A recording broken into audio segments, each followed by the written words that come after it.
Hi everyone, I'm Candace the Shaman. And I am Spirit Medium Jen. Here is a mini clip of our episode. If you would like to watch more, you can click on the link below. Don't forget to like and subscribe for more amazing videos from our podcast. And I think that even for those who don't know, maybe those who were adopted or who don't know their biological ancestral heritage, of course, you can always do like an ancestry, the DNA, you can do something like that to kind of help bring that in where you're like, I have a lot of this tradition or this Celtic energy, like this Celtic background. And so maybe you can start diving in to the old traditions of that background or learn more about those traditions, and you can bring that into your space. But also we do have what's around us is maybe you were raised by different people who weren't blood related, but there can still be physical, mental, all of those things can still be passed down into your space. Oh my goodness, yes. And that's one thing that I was learning in the Epigenetics book was that they have this, they did this study on rats where one rat, the mother was very loving and she would lick her rat baby a lot, where then there was a rat mom who didn't lick her baby. And they did it first with the biological. So the rat mom who licked her baby was her biological, and vice versa, who didn't was also her biological. And then as they grew, those babies also had those same tendencies of the mom. So the one baby who was loved licked her children or her babies, right? And vice versa.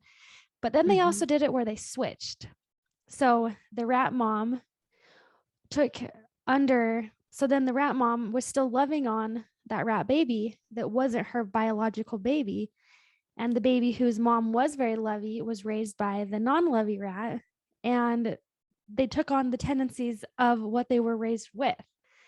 So that also shows that we can be raised in a different family or different culture or have whatever that is. And that can be just as engraven within us, even if it's not biologically there. And so I think that's important to remember too, is that if you feel like, well, I don't know my ancestors, I don't have that connection. Well, you can also look at how you were raised, the patterns that you see in the family that you are with now, and see how you can also see that and move through that and be with that, because it's just as powerful as the DNA that's passed down. Yes.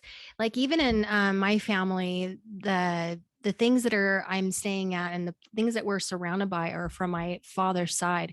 My mom was actually adopted, and also my husband's mom was adopted. Both of our moms were adopted. And so I didn't really know a lot of the people on my mother's side all growing up. It wasn't until my mom did ancestral work where she went out at ancestry.com and went back and looked at her ancestry to get an idea of where the family came from and the stories of my ancestors. So a lot of that information came through that work that my mother did.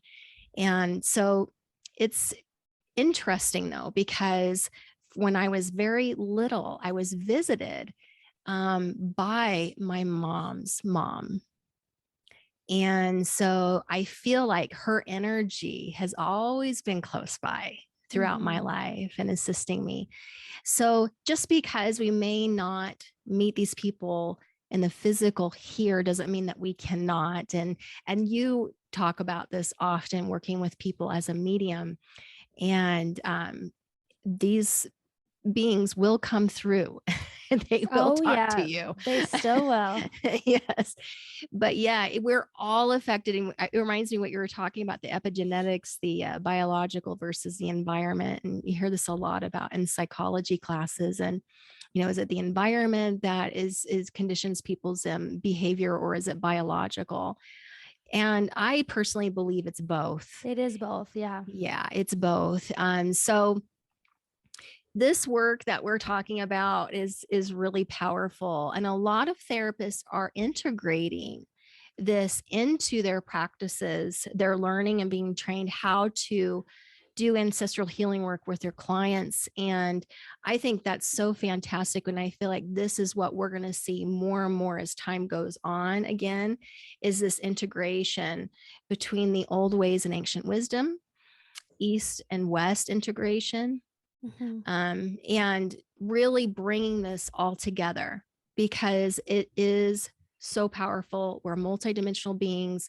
It's important we heal the whole self, that we don't just heal one level of that. And this is part of healing the whole self.